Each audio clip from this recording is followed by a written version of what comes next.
Bonjour à tous, aujourd'hui on va parler de la Kel-Tec Sub 2000, la fameuse petite carabine pliante en 9 mm. Alors niveau présentation, je ne vais pas en dire grand chose, d'autant qu'elle est assez connue.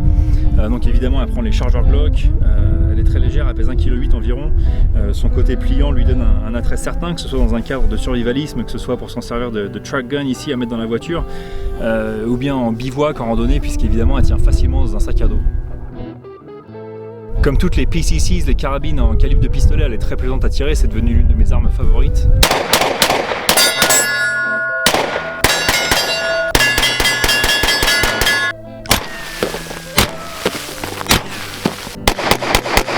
C'est une arme qui a beaucoup de qualité dans un calibre très répandu, elle est compacte, transportable, facile à tirer, elle permet d'être opérationnelle en quelques secondes jusqu'à une centaine de mètres. Mais si on veut pinailler, elle a quelques petits défauts qu'on va essayer de corriger. Alors déjà, elle n'est pas particulièrement confortable, les organes de visée sont assez bas, ça oblige à s'enfoncer le tube de crosse dans la joue qui lui-même n'est pas très confortable, ça donne une position de tir qui n'est pas très naturelle. Ensuite, la détente n'est pas exceptionnelle, j'ai mesuré le poids de départ environ 3,6 kg. Et de par son faible poids, elle a quand même un petit peu de recul pour une carabine en 9 mm, donc ça reste assez léger, mais on va essayer d'optimiser tout ça, histoire d'en faire quelque chose d'un petit peu plus proche d'une carabine de compétition, pour réacquérir sa cible encore plus rapidement. Et enfin, esthétiquement, bon déjà j'aime pas beaucoup le guidon énorme là, puis bon c'est vrai qu'elle est un petit peu basique, donc on va essayer de la rendre un petit peu plus jolie. Donc on va partir bricoler tout ça. Direction mon petit atelier du Seigneur. Dans la vie il faut un jardin, un arsenal et un petit atelier.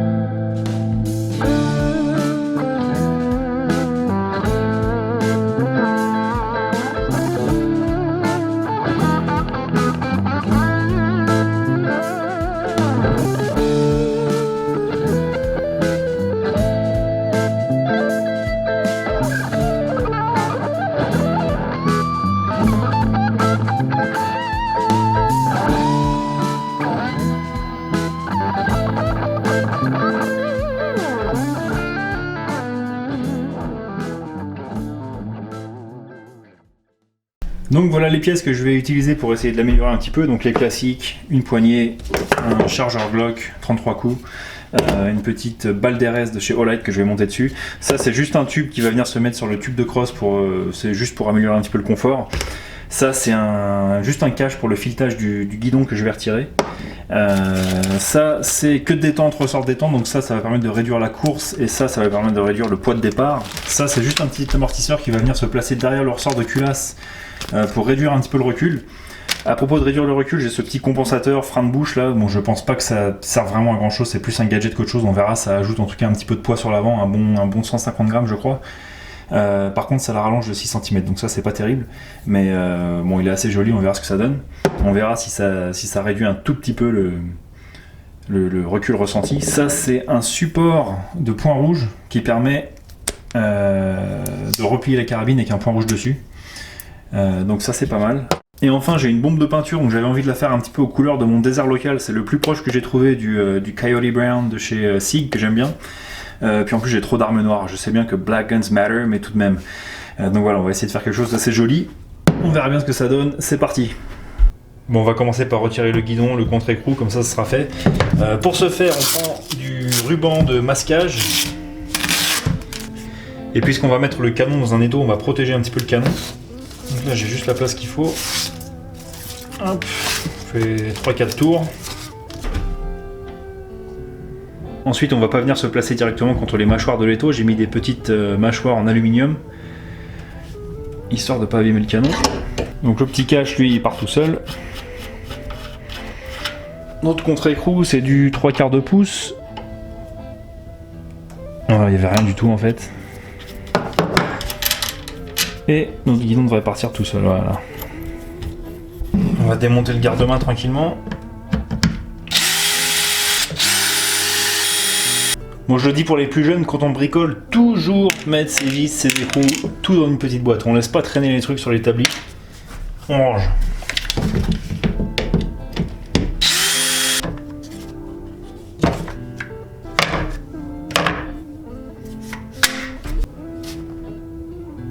La finition est vraiment limite, on passera un petit coup de lime sur les bords là, ça va te faire un truc un peu plus propre.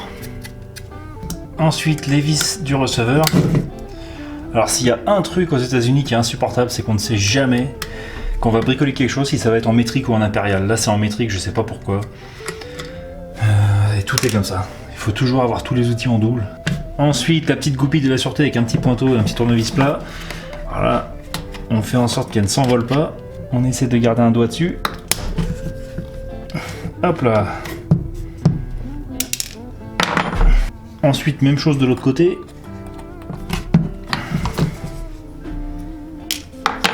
On n'a plus qu'à retirer nos parties en polymère.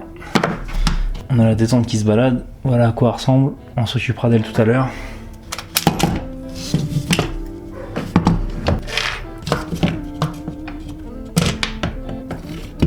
Donc là, on a toute notre mécanique à l'intérieur.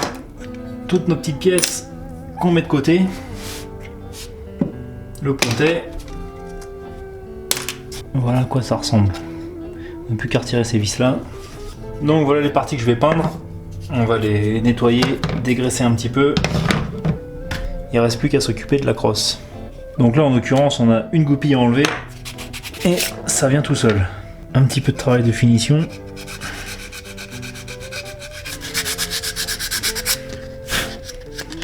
Voilà qui est un petit peu plus propre. Un petit bain avec un petit peu de liquide vaisselle dégraissant. La préparation des surfaces c'est crucial pour la peinture.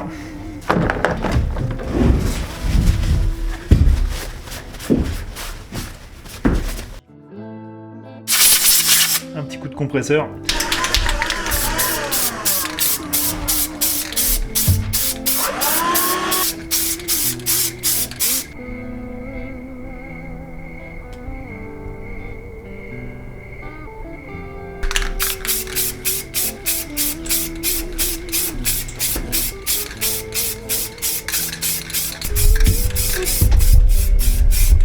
Bon, j'ai laissé sécher une semaine pour que ce soit bien sec à cœur. Je suis en train de poncer un petit peu avec du 1500 à l'eau, histoire de faire une finition assez propre, avant de mettre la dernière couche, et une petite couche de vernis mat. Voilà, on retire les petites aspérités partout où il y a eu des petites poussières, où les insectes sont venus patauger dessus, chier dessus. On va nettoyer tout ça, faire sécher, et mettre la dernière couche.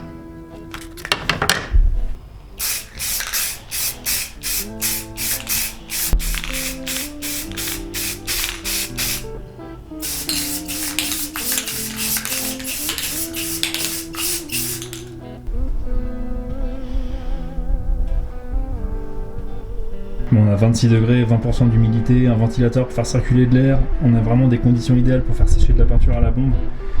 Ça fait 48 heures que ça sèche, je suis franchement pas mécontent du résultat. Bon, avec de la peinture à la bombe dans un petit atelier où les éléments sont pas tellement contrôlés, on n'aura jamais quelque chose de parfait, mais là je pense pas que je puisse faire beaucoup mieux.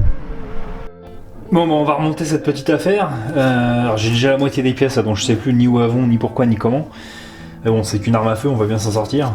On va commencer par remonter la culasse. Alors ça déjà, ça va là. Ce qu'on va faire, je vais mettre ce petit tube là, le petit appui-joue. Alors, je vais voir si j'ai besoin de graisser un petit peu le tube pour que ça rentre. Non, impeccable.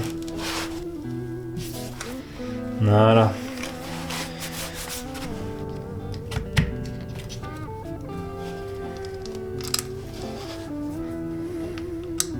Donc on va réinstaller tout notre mécanisme de détente. Donc alors là je connais pas les noms en français, ça s'appelle le steer. Là on a nos petits ressorts de chez M-Carbo.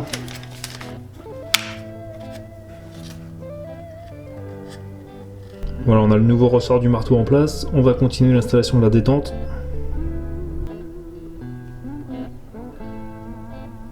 Bon, on va remettre notre pontet. Voilà. Avec son petit ressort. Bon, ça commence à ressembler à quelque chose. Pontet, ça fonctionne. La détente, ça fonctionne. D'avant en arrière et de bas en haut. Les ressorts, c'est bon. Bon, on va mettre tout ça de côté pour le moment. On va réassembler le canon. Bon, on remonte nos parties en polymère, sauf que cette fois-ci, on va les remonter avec notre petit support d'optique et les vis qui vont avec. Donc il va venir s'installer ici, comme ceci.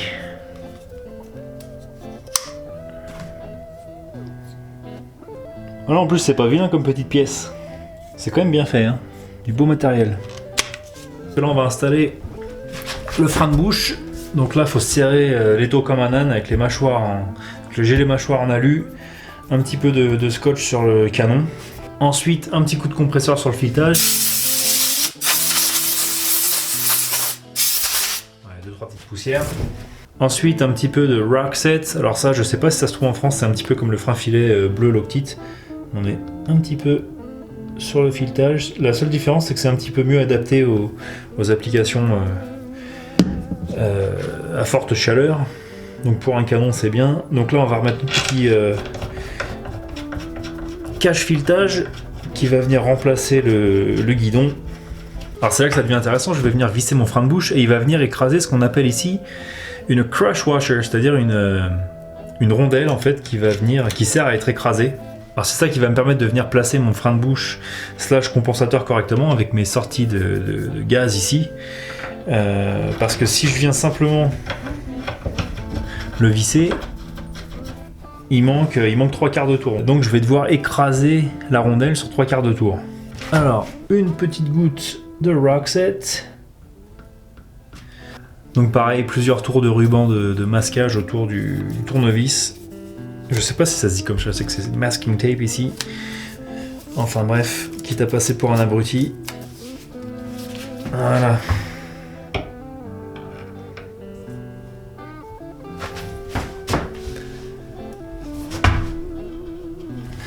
Donc là on a le canon qui commence à tourner, ça ne m'étonne pas.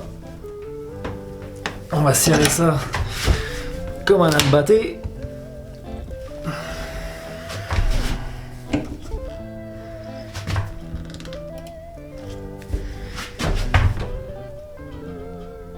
Voilà. Encore 1/4 de tour.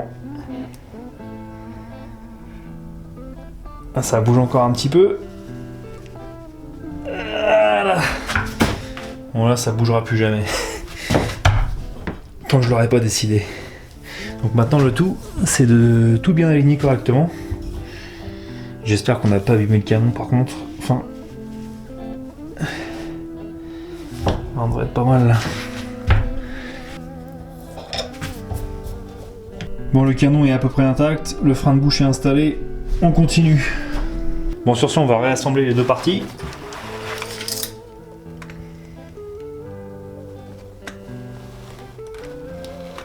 Hop là. Impeccable.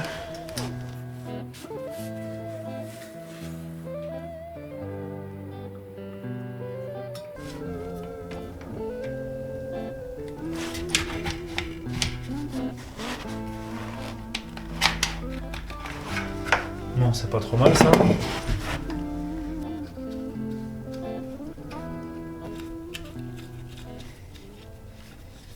Bon, maintenant qu'on en est là, on va remonter la crosse. Alors, puisque je vous parlais d'optimiser le recul tout à l'heure, on va monter ce petit amortisseur là qui va venir amortir un petit peu la culasse qu'on avait en arrière. Comme ceci. Ça va venir ici. Ça va venir ici.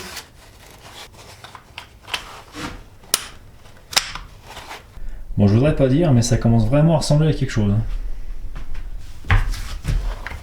Bon, tout ce qu'il nous reste à faire, c'est de remettre notre sûreté manuelle, les petites goupilles qui vont avec.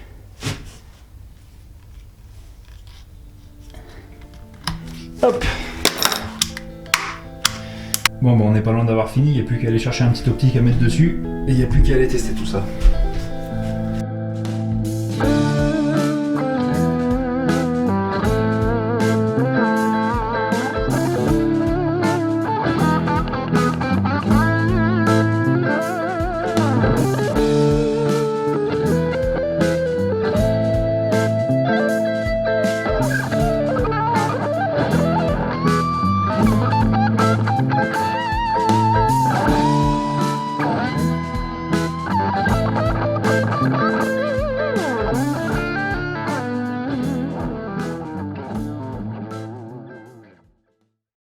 Bon, premier tir.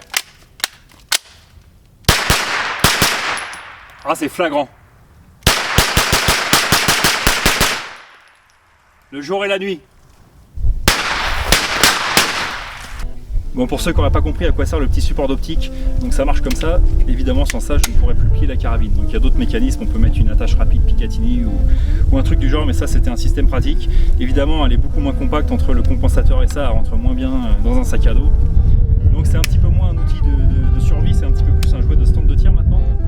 J'ai quand même mis la lampe Olight, la balle d'RS avec le laser, histoire d'avoir un backup pour mon point rouge, mais bon, dans les deux cas je suis dépendant d'un appareil électronique pour ma visée. Donc si c'est pour de la survie, je recommande de laisser les organes de visée d'origine, ils sont pas si mal que ça. Qu'est-ce que j'ai changé d'autre? Donc je recommande vraiment le petit tube de crosse, ça augmente quand même grandement le confort. Je sais pas ce qui a le plus réduit le recul entre le compensateur et le petit amortisseur, je pense que c'est l'amortisseur quand même. Je pense pas que le compensateur serve à grand chose, c'était plus un gadget, c'était plus parce que je trouvais que c'était assez joli. Mais voilà, le petit amortisseur coûte pas grand chose chez M-Carbo. Donc au passage, c'est pas sponsorisé, j'ai acheté les pièces. Je sais qu'ils ont un importateur en France, je me rappelle plus du nom, donc je vous le mettrai en description.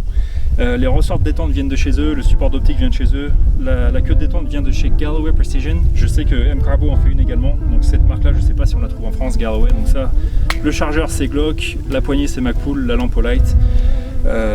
Voilà, je suis bien content de mes petites modifications, donc j'espère qu'elle vous plaît aussi et que la vidéo vous aura intéressé, et je vous dis à la prochaine.